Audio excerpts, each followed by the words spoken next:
Welcome. In this video I will show you what to do if the auto brightness on your VIVO X300 Pro isn't working properly.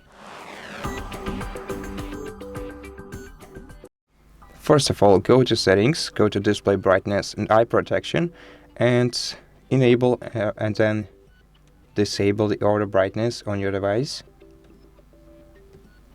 Make sure that the custom brightness is disabled.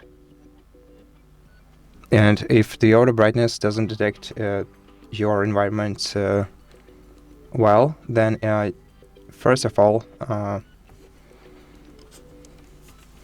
clean the surface of your device's display, especially the area around your frontal camera, to clean the ambient light sensors.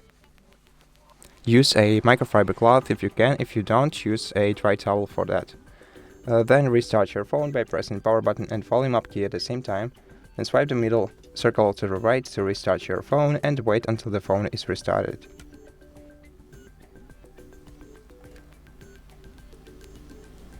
Once your phone is restarted, try re-enabling your adaptive brightness. You can do this right from the control center, by the way. Just tap in on this A icon and make sure that it's turned on.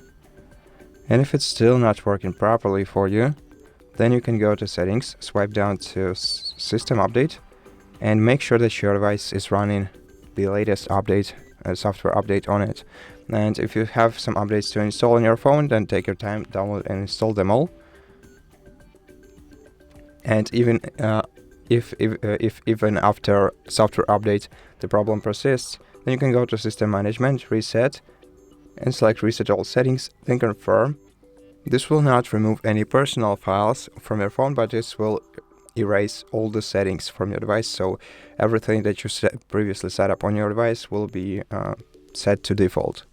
And then check if the auto brightness feature started working, and if it didn't, then contact Vivo customer support service and tell them about this issue. There might be a hardware issue with your ambient light sensors, and in this case they'll have to take care of your device in order to resolve this problem. And that's it. Thank you for watching this video. If it helped you, please consider subscribing to our channel, leave us a like in the comment below, and I'll see you in the next one.